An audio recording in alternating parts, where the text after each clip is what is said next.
Hai, aku Torik, Hai, aku Christine dari LBH bagian dari 100. LBH Suratis.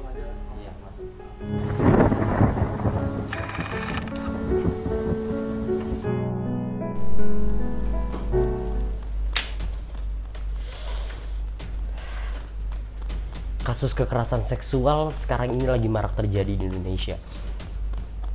Korbannya bisa bermacam-macam, bisa orang dewasa, bisa anak.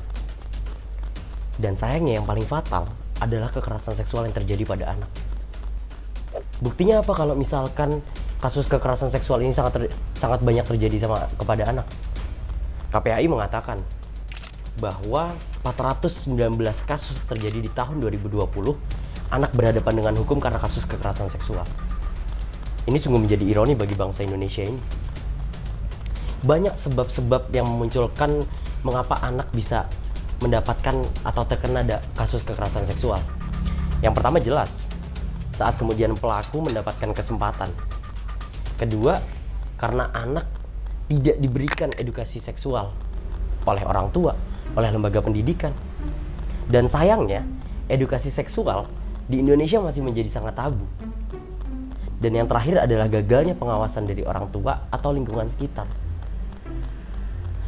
Anak adalah korban yang paling gampang dikenakan kekerasan seksual. Mengapa? Karena anak masih memiliki rasa takut yang begitu tinggi. Mereka tidak berani melawan. Dan mereka cenderung diam dan menyimpan apa yang mereka alami. Lucu, ironi. Orang dewasa yang tahu akan fakta itu justru malah memanfaatkan kesempatan yang ada.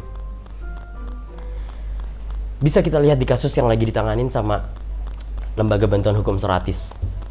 Mulai dari aduan dari polisi kita dampingin, terus kemudian penyidikan dan penyelidikan kita dampingin korban itu. Hingga kemarin, seminggu kemarin, kita baru saja melakukan olah TKP bersama polisi. Lucunya, warga sekitar justru malah penyidik dan aparat penegak hukum untuk menghadirkan korban dalam olah TKP. Justru itu malah memunculkan trauma bagi korban.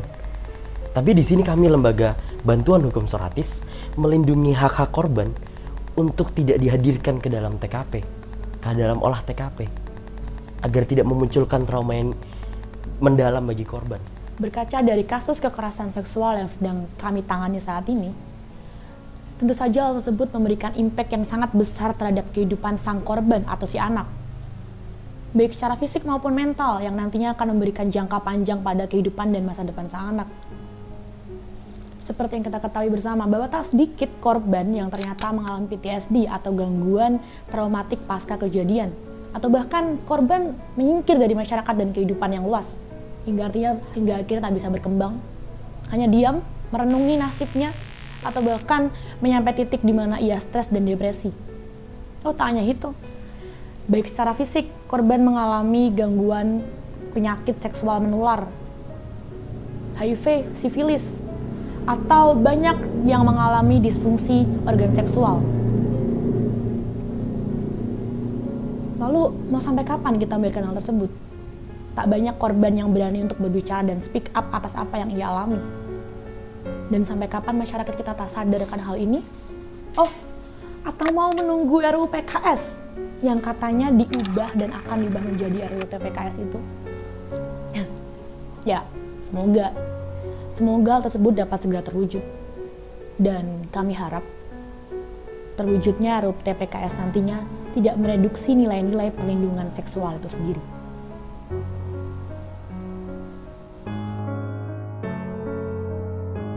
Kami dari LBH Suratis, hapuskan kekerasan seksual. Ciptakan rasa aman bagi anak dan perempuan.